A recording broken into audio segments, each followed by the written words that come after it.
How are you guys doing today? I think I need more of my coffee. Hi, welcome to Coffee with Behaviorist.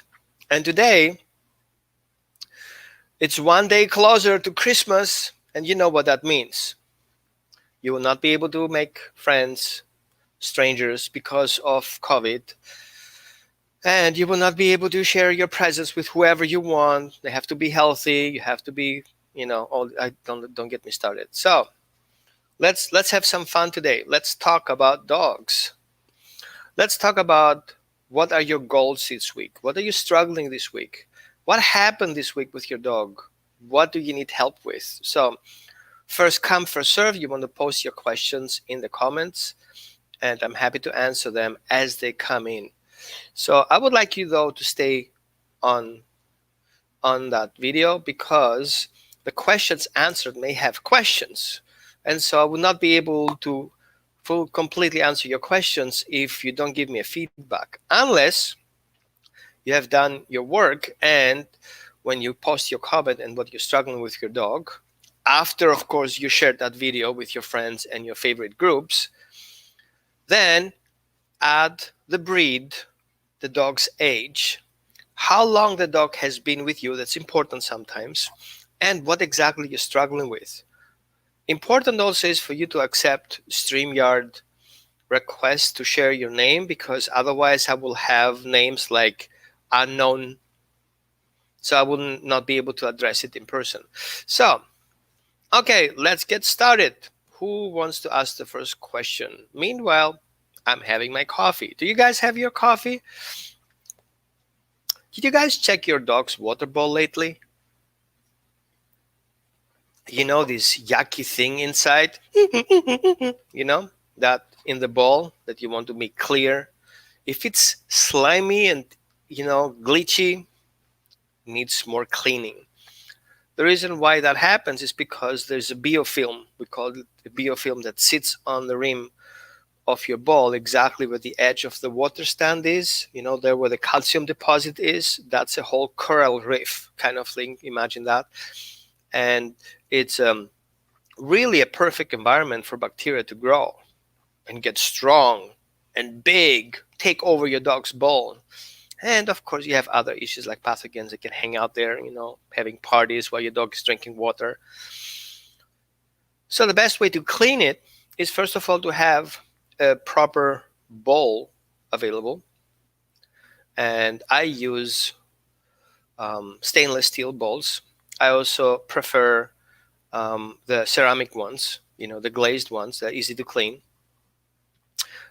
Make sure if you are washing them in the dishwasher, okay? Sometimes those cheap dishwasher liquids are leaving residue back. So you want to make sure you only use healthy, for example, just vinegar and soda to clean your dishes. You don't want to have leftovers. If you use plastic as a bowl, nah, not a good idea. Here's why. Plastic. Imagine plastic is a web of molecules and they are not water resistant. It's basically like a mini sponge. It can gain humidity into those molecules in between. So what happens then is we have intrusions like soap and other crap that shouldn't be there. So that's why pipes are not just made out of plastic. It's made out of high density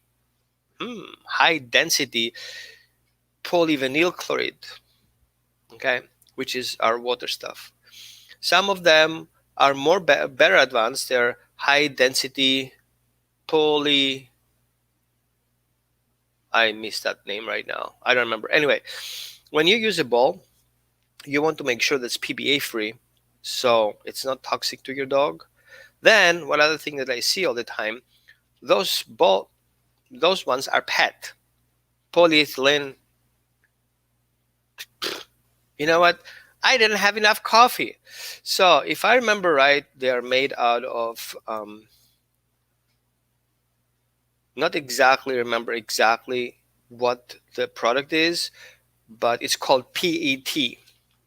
So this PET bottle is basically one use only, because they, you sometimes you drink water and you taste this plastic flavor, right?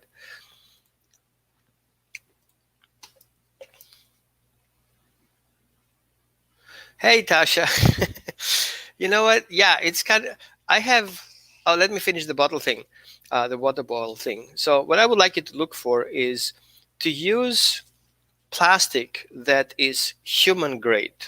Meaning is on the very bottom, you will have a fork and a knife imprinted in the plastic bottle or in the plastic container.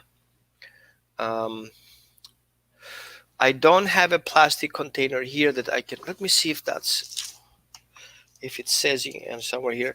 No, because the salvia of the dog is not as simple as it looks like.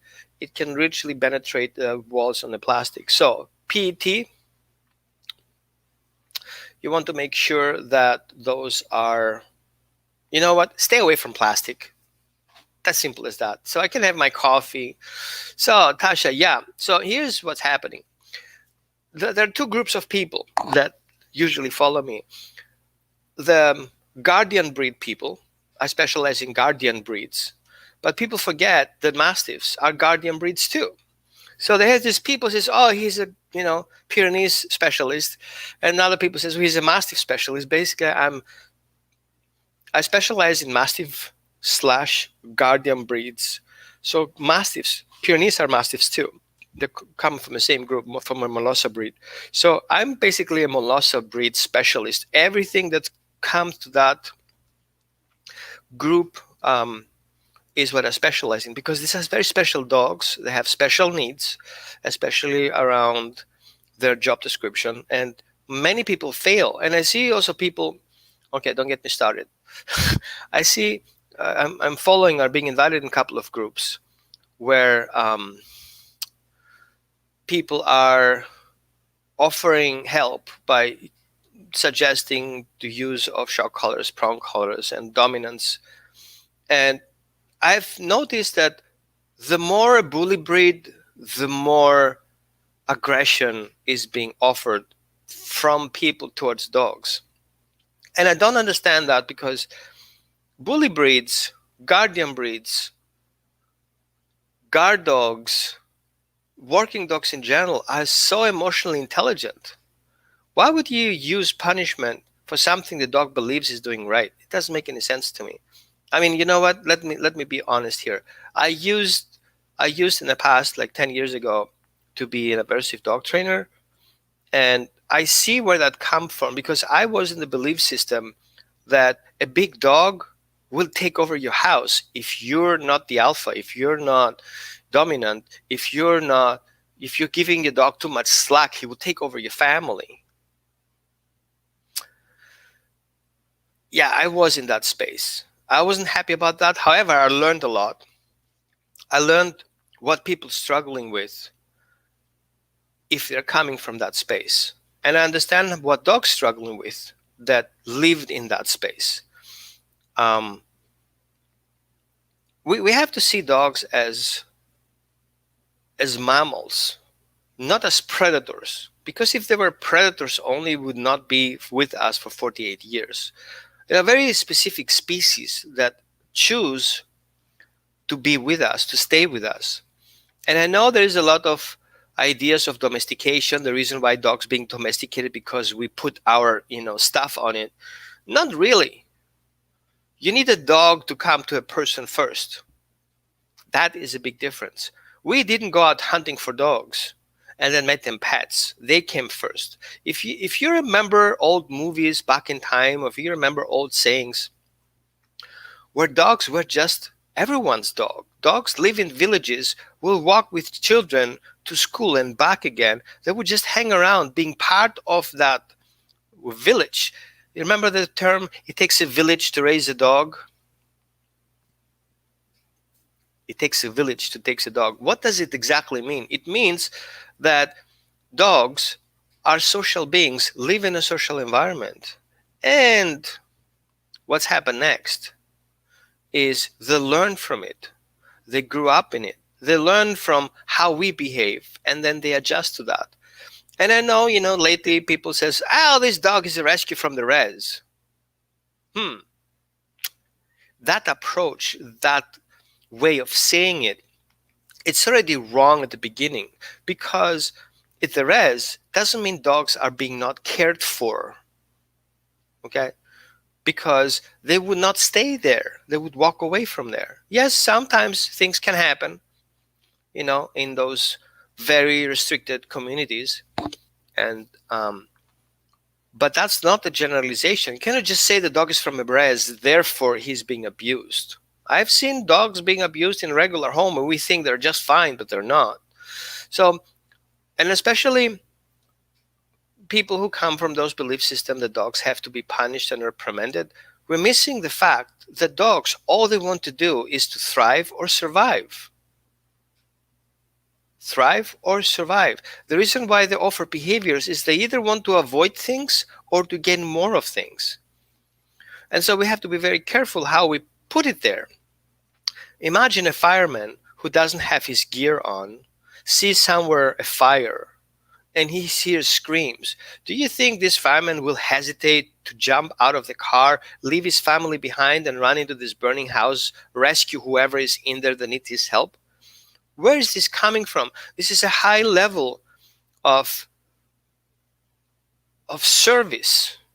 So you have a dog in your house, no matter the breed, no matter the size, small, big, bigger, or no, extra big, extremely big, so big, it comes down that the dog is offering a service for his family. Now, he believes what he does is something that is appropriate and appreciated and secures his staying in that family. Now, why would you punish that? What's wrong with trying the best he can? And if we talk, and I have a lot of people who I work online internationally, and some of you may eventually watch here, please comment below, right? Hey, yeah, we work together. It's because I see where people are struggling with, and sometimes just helping your dog understand what you appreciate and then what you don't appreciate, then you help your dog getting a way out of his problem. And yesterday I had a guy coming in to do an arborist. Now I remember the name. An arborist to assess the trees that we have here in our new property. We're building our healing center. And he was talking to the trees and he was like, and I observed him. He was looking to the trees the same way I look to my dogs when I work with them. I was just observing them from different angles, try to understand what's the situation, what are environmental factors, okay? And I said, you know what, I like what you're doing. You really love what you're doing. You look into it from different angles. He says, yeah, I cannot just stand and look at the tree. I don't see the tree. I have to feel the tree and see how it feels to me. And I was like, man, I'm just hearing myself talking. So I told him what I do. And it's like, you know what? I have a dog who's barking.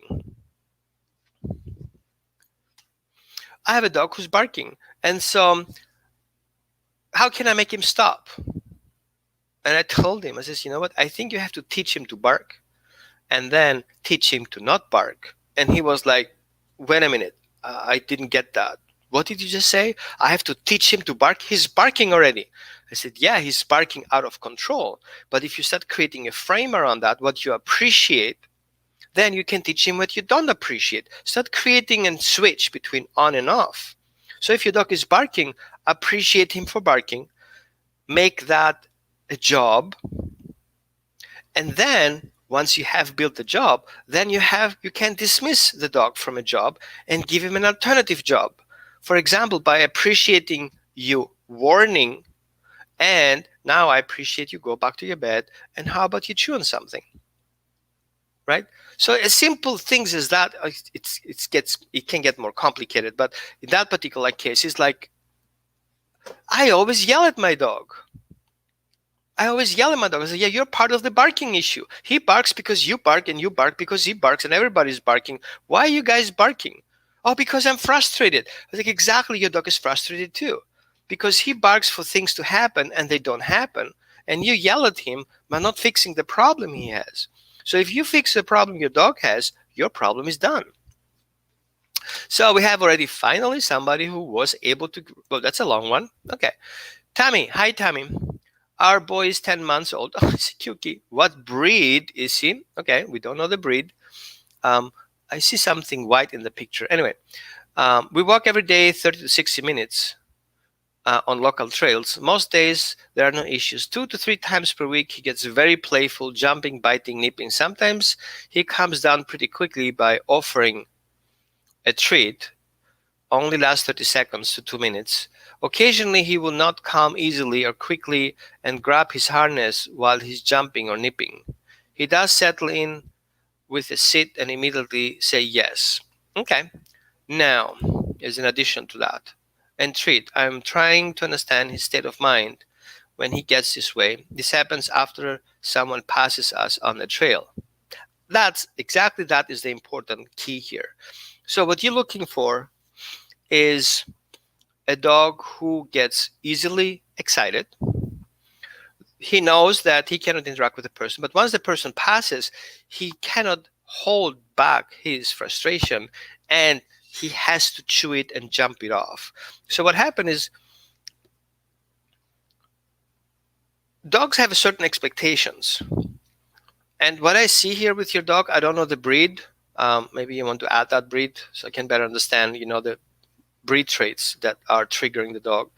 Once the dog see this passing and the ritual or what he expects didn't happen, he gets frustrated, and the frustration has to go somewhere. It's kind of like, you have this bottle.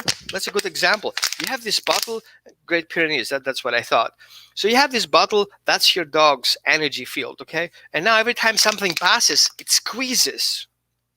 Okay, and that has to go somewhere. So what's happening? The dog looks for an option to release it, right? And all of a sudden, if you release it, it will shift off. Now, what happens next? If you restrict it, that compression comes in here and has no way to go out. And what happens next? You have two options. The one is redirected aggression, and the other one is redirected excitement. That goes into anxiety. So redirected aggression and redirected anxiety. Because the dog cannot handle it, what he does is he redirects it towards you. Because you are safe. And the only way to get rid of it is in a safe manner.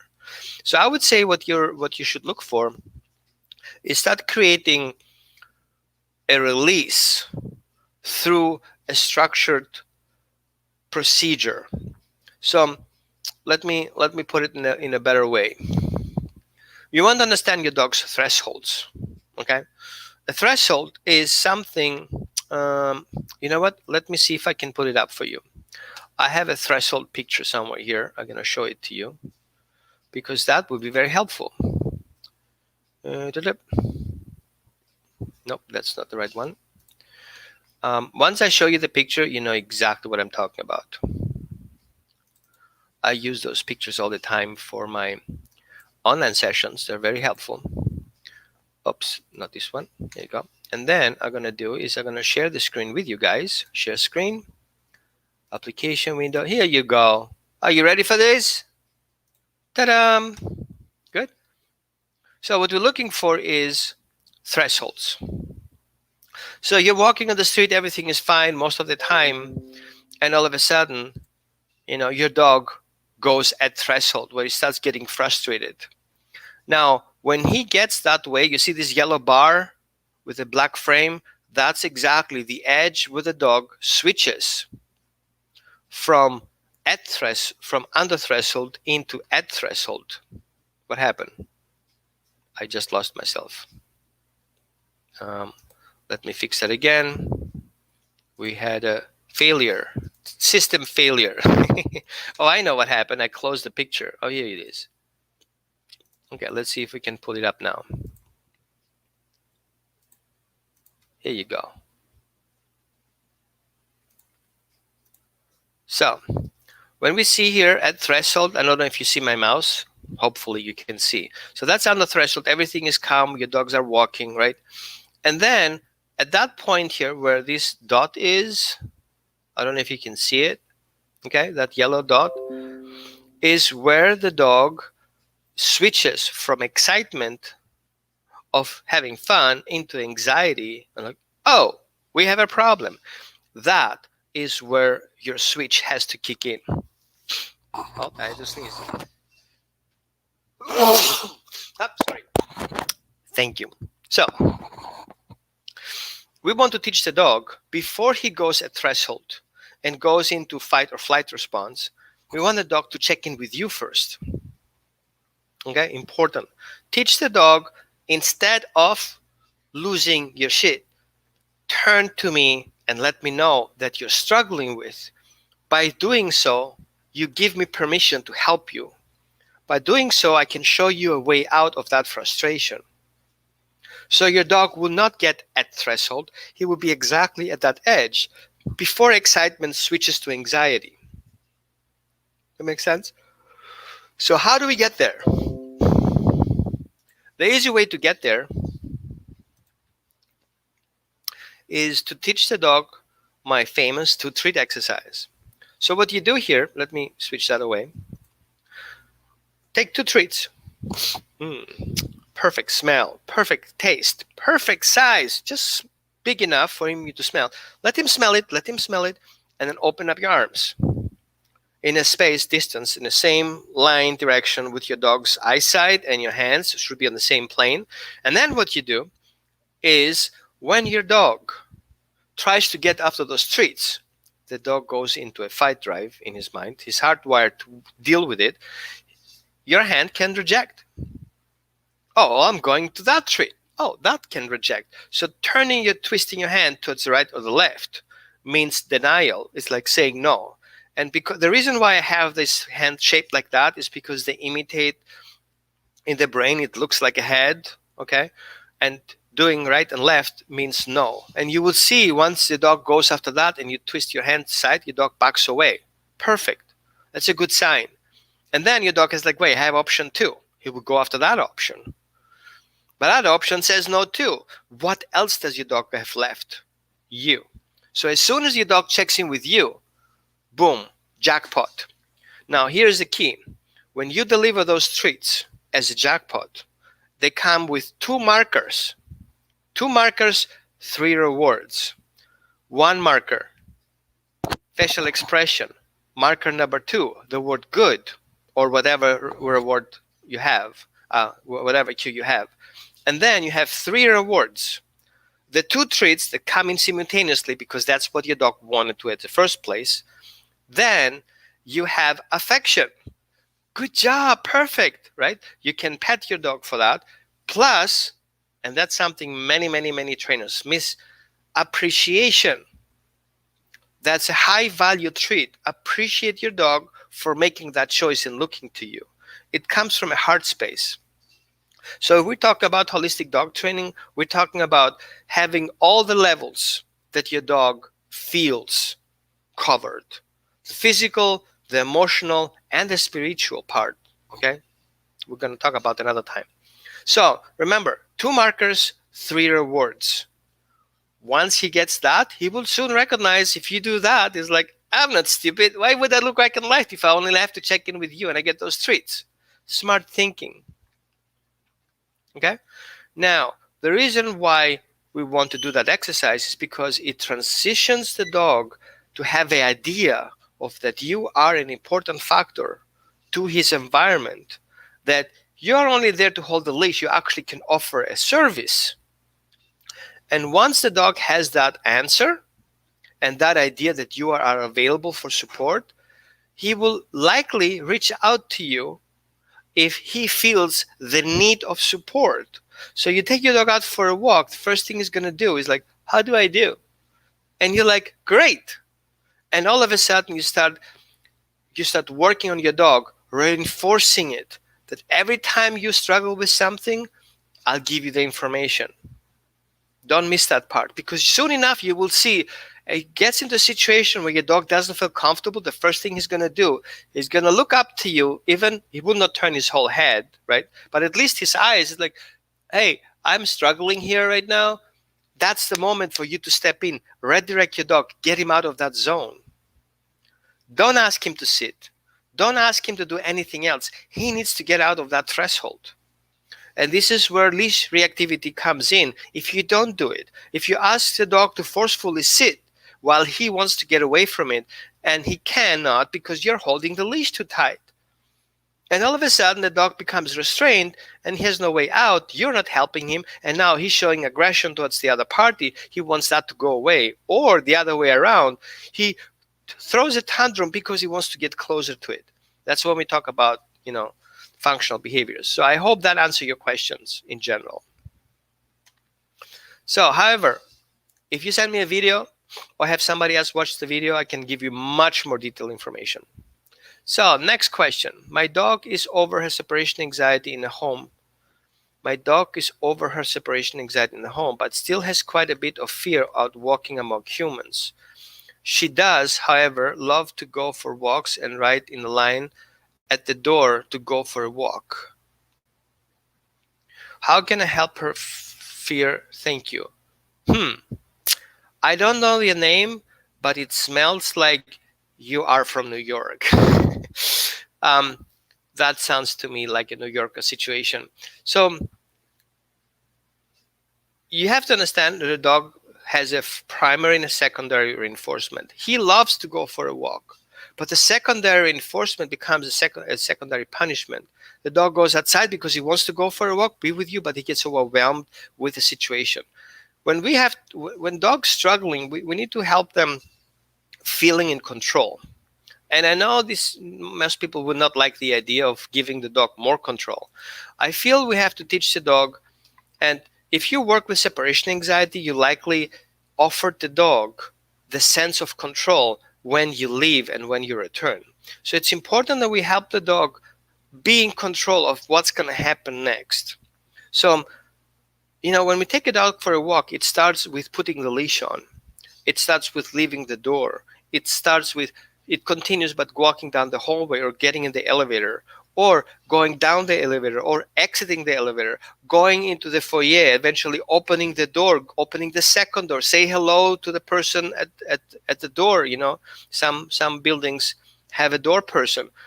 So as you exit, if all those stages the dog loses control, he has anxiety, right? So what you want to do is you want to give your dog permission to give you when he's ready to go to the next step. And don't move on to the next step until you get the permission for your dog. I'm ready for it. So remember we talked about the leash training? That comes into the equation exactly with that part. When you're going to communicate with your dog, you want to create a clear understanding when your dog is ready to a walk. Now, here's what I like you not to do. Don't ask your dog to sit. Because if you force your dog to sit, which sitting is emotional state, it's a behavior based on the emotional state, then you're forcing your dog to show you something that is not the reality. Because the dog is not in that state, and you force him to be in that state, and now you start creating that bottle that I don't want you to create. Okay? So don't tell your dog what to do. But if your dog tells you, I'm worried, stop there and wait. You are at threshold, still on the under threshold side. Learn that message when your dog feels uncomfortable. He looks at you as like, I need help. I'm going to lose my shit right now. And you're like, okay, let's walk away from here and go back where you came from, maybe 6 feet, maybe through that threshold that you just passed, the door, elevator, whatever, and get your dog away where he feels uncomfortable. And then once you're there, you wait. Your dog will pay attention to you. He gets reward for that. And then you wait again until your dog sits on his own, which means for you, you're ready to go to the next level. Sitting means I feel comfortable, but I'm ready for the next step. So let your dog sit. He sits on his own, he gets rewarded, and then you make a step forward. And you continue as your dog is still on the threshold. As soon as he stops, you go back in again. And start building those buffers.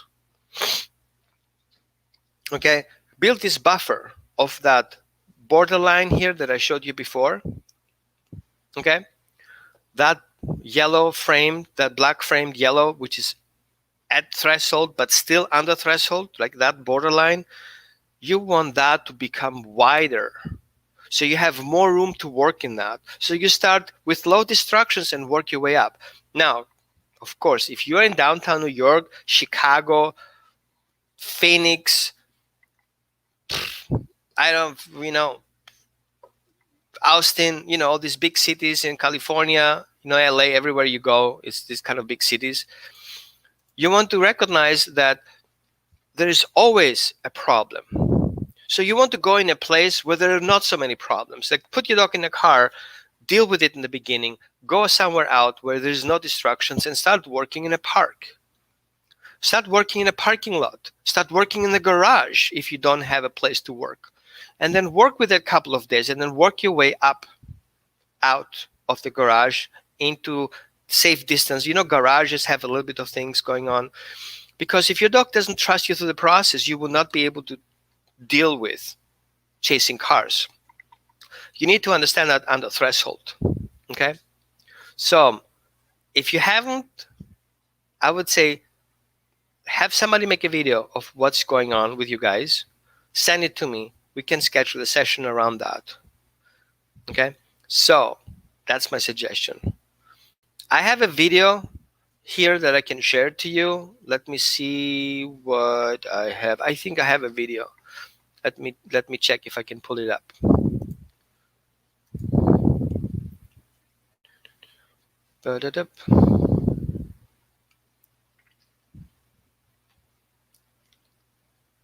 I should have that video somewhere here.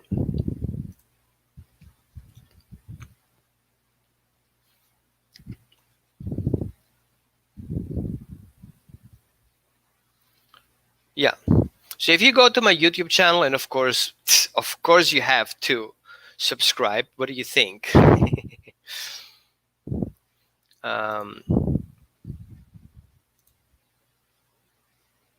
Where am I?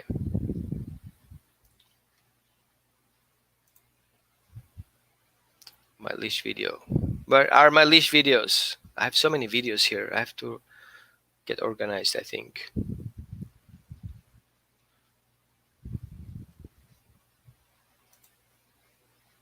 That's so interesting. I usually have it on my front page, but right now it seems like it doesn't show up for some reason. It shows me that I'm live on my video, which is not what I want right now. Great, right? Oh, yep, I found it. Here you go. You guys are so lucky I found my video. Good, let's see what you guys see. Let's stop sharing. Let me put the application video on. That should, nope. There you go. Okay, are you guys ready? They would not bark. They would not be barking, so we should be good. Okay, so let's get started. This is a fellow guy. He's attacking bicycles and cars and people, whatever passes him by. And so what I'm teaching basically is the basic leash. Step number 1, come. Instead of creating the attraction, we call it come. So what I do now is basically lure the dog to offer a behavior, which I then give it a name. So I basically use the name for something the dog does in that moment. What he does, not what I'm telling him, that means come. Come.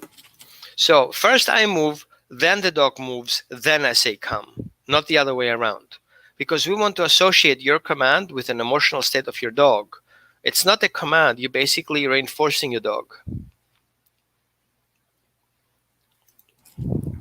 So I'm not saying first come and then pull him to me. I want him to have the intention to come and then I call it come. Come. Okay. So next thing is, let's go. Come. Let's go. Come. Let's go. So the next thing what I do is the come, I transmute it into let's go. Okay, from coming to me, now you're going with me in the same direction, doing the same thing. That I call let's go. So if you say let's go, the dog should feel the need to walk with you in the same direction. Now you see, the leash is always loose. The people put his harness on. I don't really use it. All I want the dog to feel comfortable to walk free in that frame. Make sense? If you guys have any questions, good time to write it down right now, okay? Because I will continue. Oh, what we do is in going in a direction, doing the same thing at the same speed. That's let's go. Let's go is going in that direction, and the same speed, doing the same thing. Let's go. Another word for that. Good? Yes. The next is wait. Wait means wait. What? So once you start with come, then you shift into let's go. Now we then need a break. Okay. Now we recognize how to start the engine and how to step on a pedal. Now we need to know how to stop things from happening. So I introduce the dog wait. Wait means I stop. So the message to the dog is I will stop, and then reinforce the dog for stopping with me. Hold for a short period of time until something happens. Stay means stay until you are released. So wait is up to him to make a decision when to move. So you see what I'm offering here is I want the dog free will decision to do what I do, which I give that a name. And then if I remind him, I put the dog in that emotional state. Make sense? Right. Either he comes to me after wait, or I come to him after wait. Stay means don't know whatever happens. I release you. So stay is basically a handbrake. Okay. Not released, he cannot move. Okay. So that's why I want to yes. Yeah. We want him to have this decision. Okay. Come. We've never done it. Come. Oops. So the next thing is let's speed. Let's go. Okay. Let's go is we go in that direction. And the same speed is the same thing. Going in the same direction, doing the same thing. Let's go. So wait is up to him to make a decision when to move. Sorry, I screwed up here, but with the video. But let's watch that. Make sense? Right. Either he comes to me after wait, or I come to him after wait. Stay means don't move whatever happens. I release you. So stay is basically a handbrake. Not released, he cannot move. Okay. So that's why we have that difference. Yeah. We want him to have this freedom making his decisions. Okay. Come. We've never done wait. It's in the book, but I didn't. Did you hear the background? I have this in my protocol when I share this with my clients online or in person, and he's like, "Oh, I saw it, but I didn't do it." It's okay, no big deal. But you know what? It was interesting because I would not have that video to show it to you guys. So you see what happened? I stopped, the dog stopped, and I reward him for that. Great. So wait means don't move until the next step kicks in. Let's go. Note, the car passed by and he didn't attack the car. Wait. Good. Wait does not mean sit. If you choose to sit, that's fine with me, but it's not what I want. Okay. So watch my hand. I know I'm kind of like moving my hands all over the place, but I'm not letting go of the leash.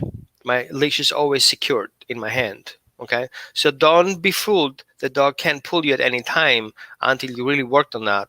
So always be careful. Don't have slack the leash. Don't just grab it like you would grab a pencil. Your hand needs to be secured. Because the last thing we want is him sitting when he needs to move. Sitting means stagnancy. Dogs need to move. Okay, so we cannot ask the dog to sit if he's scared, because that creates stagnancy. He's in free drive, and all of a sudden he needs to fight about it because he cannot move away from it. So that what we just discussed here also explains what happens with the previous question, because that exactly I'm explaining here. If you ask your dog to sit while he has a problem, you start creating stagnancy. Okay. Good. Okay, let's go to the next place. Next question. You guys are out of question? You know what? How about you guys text me where you're from? so I get a better picture where you guys watching. And who has shared this video? I know you guys are very, resource guarding. That's okay. But you know what? There are many people out there who recommend to these kind of situations to use a shock collar, to use a prong collar. And is that what we do? I would say if we don't share the solutions to those who want to use a shock collar and prong collar, how do we expect those people not to use them? Because they're frustrated. They want to solve their problems and they will take any tool possible to make it happen. And I'm offering here a solution without a prong collar, without a shock collar, without even a tense leash. If you want to work on a dog's leash, um, you have to recognize that leash is not a driving tool. It's not your steering wheel. Your communication with your dog is what steers the dog, not the leash. The leash is a safety feature that will help you in case of an emergency, but it's not a driving tool. You shouldn't actually use a leash, but it's a law, so we have to have a leash. Do I walk my dogs off leash? If I feel my dogs are safe, I'll do it. I'll take off the leash and then I walk with them off leash. But you have to see the dog as an opportunistic scavenging predator. Yes, he's our best friends, but you know what? They're triggered. If you have a guardian breed and he sees something in the woods that he considers a threat, he has to move. He should move. That's his job. That's what he was bred for. So you cannot control that dog unless you have built such a strong relationship where he perceives you and your close distance as more important as leaving you. But that needs work. It doesn't come off nowhere. I worked with my dog for 3 years to have that consistency. I can call him off no matter what. Did I say no matter what? Yeah, I'm very confident to say that 99% of the time, if something happens, I can at least stop him from moving until I get there. Do I get him back all the time? No. Sometimes the dog will not be able to move because he goes into a freeze state and he's not being able to move on his own. Therefore, but at least stopping him is important. Okay? So that's my opinion. So you guys, I would appreciate if you guys share it and add a few comments on it. Just don't share a video, because why would people just watch a video, right? So add some comments on it, and of course, if you subscribe, you get always notified on my YouTube channel. You're gonna find my YouTube channel, lots of videos in there. Look through the playlists. They have grouped the playlists in different sections. You don't see all of them. People who do my training bundle and are in mentorship with me, these people will see all the videos, but the rest, just is limited. Okay, I hope you guys had fun today. If you like what you hear, we like your answers. If you have anything to, yes, comment below. Thank you. I appreciate you commenting below how you feel about that. Because if you don't like it, I'm not doing it. I can do better stuff.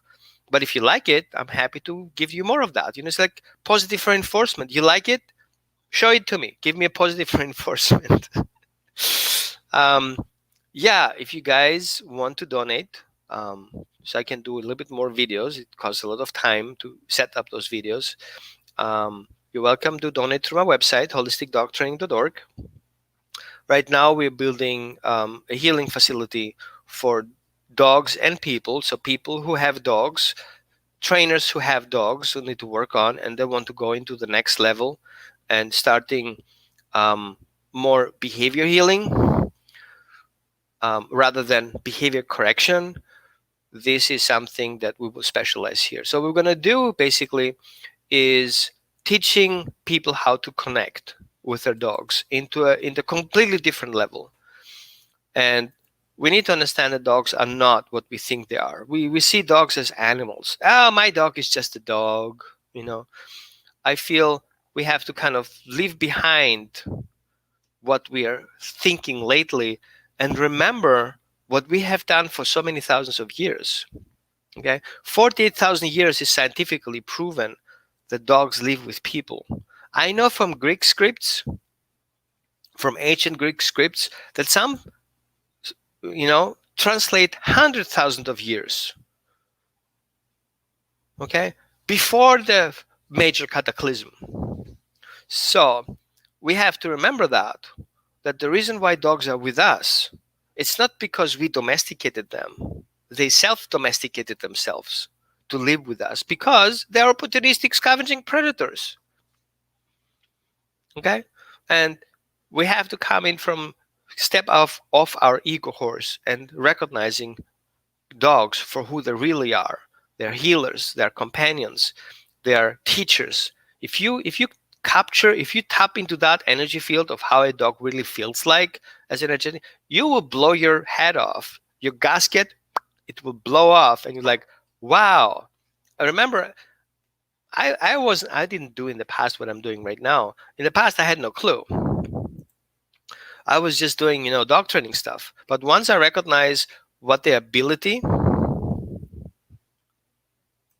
this is where then you go to the next level and says, whoa, I can feel the dog.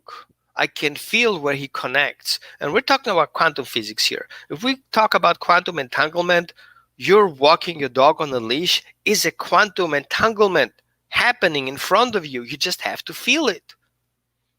You can feel when your dog is connected to you, and then you feel when that connection disappears. It's kind of like a rubber band. I don't know if I have one here. It feels like very softly. I think we should, you know what, next time, whoever is on here, help me remember. Roman, don't forget to tell us about the quantum entanglement in leash training, because I would like you, we're going to play with it. We're going to do a couple of exercises. I would like you to feel it, how it feels like. And then we're going to take that out for a walk and then see how that feels like. Okay? So I'm super excited because tonight at 8 p.m. Pacific time, I'm invited to do a live hour session about leash training international. So I'm going to share the link with you guys in the group and in my main page, Holistic Dog Training.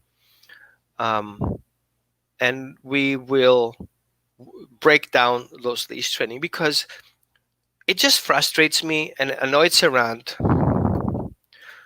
but I feel, thank you, Isabel, where people use aversive tools to handle the leash. I ask people, what can I do to help my dog is pulling on the leash? And people come in with choke collars, prong collars, shock collars, harnesses that restrains the dog. The dog is walking like those people with the pants down. Like literally, why would you do that to a dog? A walk with your dog is a sacred action. It's a sacred interaction between you and your dog. It's a relationship thing. Why would you use those tools? Because you struggle with it. Okay, if you struggle with it, then don't use those tools because it doesn't help the dog who has the problem. It helps only you. But that's not a relationship. That's doing something for your convenience while your dog is suffering with those results. I'm not saying you're a bad person for doing that. I'm just saying there are alternatives, but you have to look into it and you have to work on it. So in that video, with that live video that we're gonna break it down, we're gonna discuss exactly how to build up that from scratch, from zero, before you put the leash on. This is where the leash walk starts.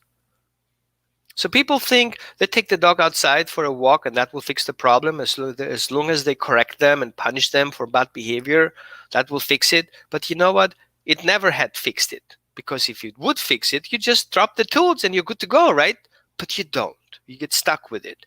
You're stuck with the shock collar, you're stuck with the prong collar, and people says, oh, my dog loves it. No, he doesn't. He tolerates it because he wants to go for a walk with you, but it comes with a cost, a relationship cost. And I don't want you to have that cost. I don't want you to pay that bill. So, that. Okay. Now, and of course, with your support, we can spread the word. Because again, I mean, I see now with the TikTok, whatever it's called, people are sharing crap and it's being shared and liked and supported, but it's definitely abusive. Why would people do that? I don't get it. And I get frustrated sometimes because good videos are not being shared. So misinformation is 40% more likely to be shared than good information. That we saw that through the election period. So that's what's happening. But you know what? We should help each other. We should help those people to recognize there is an alternative to that, and you don't need to make your dog's life miserable on the walk, and you don't need to suffer with it. And I know some people have extra long hands from the leash walking, and it can stop easily. If I can turn a dog around in 90 seconds, you can do it in a day or two, maybe three, maybe a week, but it's possible. Maybe we can, next time I can show you a video. A couple of years ago that I worked with a Great Dane, I had literally half an hour before the dog has been going into the euthanasia list. That dog would not be adoptable because of his leash behavior, and he was a Great Dane puppy. And I had to prove them that this dog is not aggressive, that is being workable if you work with it. We can work on that, and you will see the tools that I use. Okay, people says, blamed like, oh, you're using what do they call it, a choke collar. No, I don't use a choke collar. I use the limited sleep collar, which is different. It restricts how close it gets. So basically it's just a sleep over leash, because that dog didn't have a collar, so I had to use something. I cannot walk him without, and he was a big dog. I didn't have a regular flat collar for him. But you see that in 3.5 minutes I turned this dog around. Because I'm good? No, it's because I helped the dog recognizing what the job was about, and help him feeling safe with me and walking him through the process. And he recognized that walking with me is safer than walking away from it, try to deal with this on his own. And that dog was adopted by a rescue right after that video. We shared that video with a couple of rescues who wanted to know more of that dog, and nobody dared that because the dog was stamped as dog aggressive. And so no rescue wants to deal with that. And everybody has a lot of dogs in the rescue. They don't want to deal with an aggressive dogs on top of theirs. Make sense? Okay, thanks for watching. I need to go because I have a National Great Pyrenees video right after that. And if you guys have Pyrenees, welcome to go to National Great Pyrenees website, Facebook website, Facebook page, right? National Great Pyrenees Rescue page. I got it. Now I got it out. If you guys have that link, you can share it in here. And I will share also the event tonight. And I'm happy if you guys will join there. Talk to you guys soon. Oh, don't forget to clean the dog's water bowl and food bowl. Make it nice and clean so you don't have any slicky stuff on it, right? And talk to you next Saturday. Bye.